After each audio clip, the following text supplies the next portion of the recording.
sobre os tantos provérbios que o Novo Testamento cita na fala de Jesus. Esse sempre me chama muita atenção por causa da ênfase da graça. E ele então vai dizer em Mateus capítulo 9, a partir do versículo 14 até o 17, então os discípulos de João vieram perguntar-lhe: por que nós e os fariseus jejuamos, mas os teus discípulos não? Jesus respondeu: como podem os convidados do noivo ficar de luto enquanto o noivo está com eles? Dias virão, quando o noivo lhe será tirado, então jejuarão. Ninguém põe remendo de pano novo em roupa velha, pois o remendo forçará a roupa, tornando pior o rasgo. Nem se põe vinho novo em vasilha de couro velha.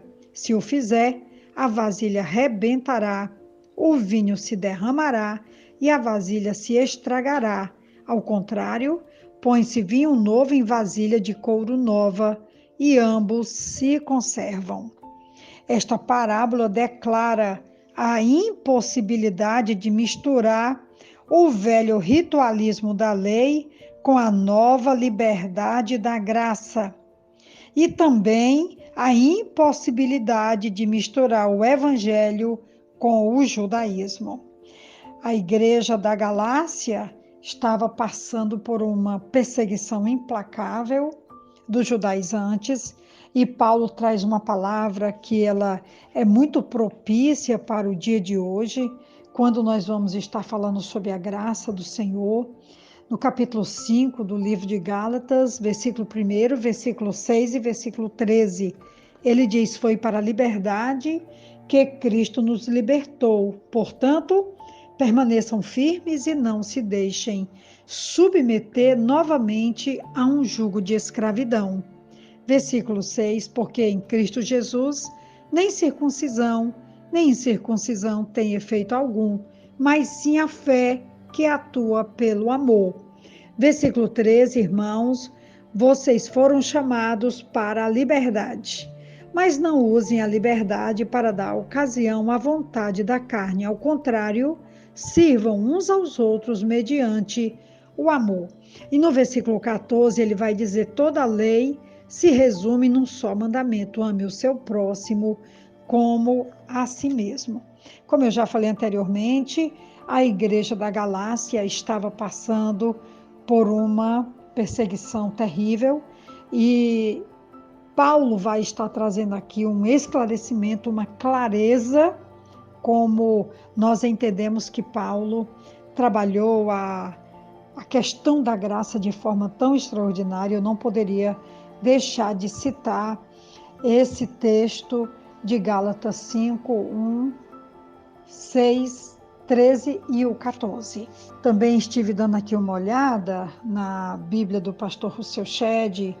Ele trata esse assunto de forma muito interessante, porque o texto vai nos dizer que os discípulos de João estava preso, e os discípulos procuraram Jesus e perguntaram por que eles e os fariseus jejuavam, mas os discípulos de Jesus não jejuavam. E Jesus vai falar aqui pela primeira vez da sua morte, e ele vai dizendo que tirado o noivo, aqui temos a primeira referência de Jesus à sua morte. Naquela ocasião, a tristeza levaria os discípulos a jejuar. Tendo em vista que Cristo, por meio do Espírito Santo, ele prometeu estar com a sua igreja todos os dias até a consumação dos séculos, como diz Mateus 28, 20. O jejum, então, seria voluntário. É de grande valor quando acompanha a oração persistente em tempos de crise e necessidade.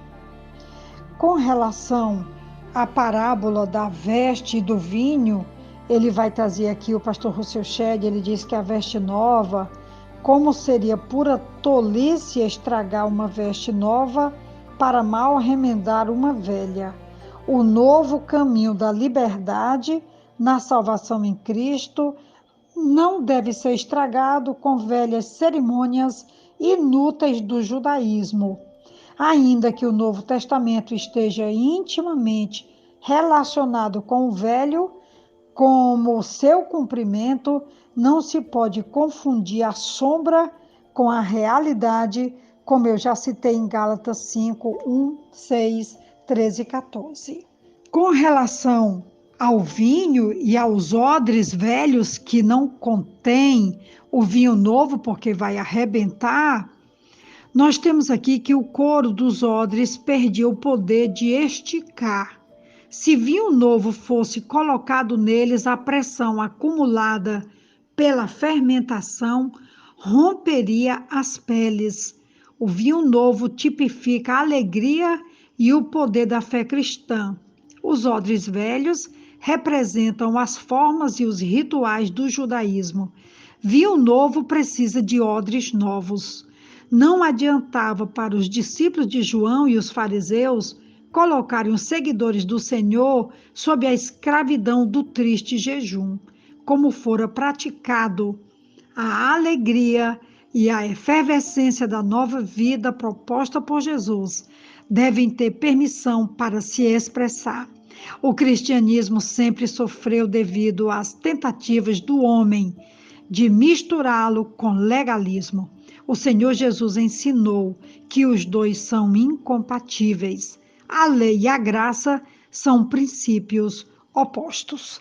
Eu quis trazer essa palavra porque nós ainda estamos muito debaixo do poder da lei, do controle da lei, ou do controle dos que amam a lei e que querem colocar esse vinho novo em odres velhos. Infelizmente, essa é a realidade, que Jesus também diz que não se põe um tecido novo em roupa velha porque vai rasgar. E o vinho novo em odres velhos vai arrebentar.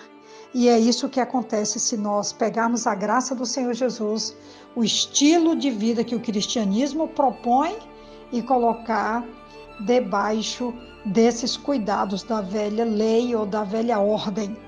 E que nós precisamos então encontrar o caminho da liberdade, que a graça, a bondade e a alegria do Senhor traz para todos nós. É a reflexão de hoje, que Deus nos ajude e nos dê essa graça de poder abraçar o cristianismo, o evangelho e a vida de Jesus em nós. Um grande abraço da pastora Betinha. Amém.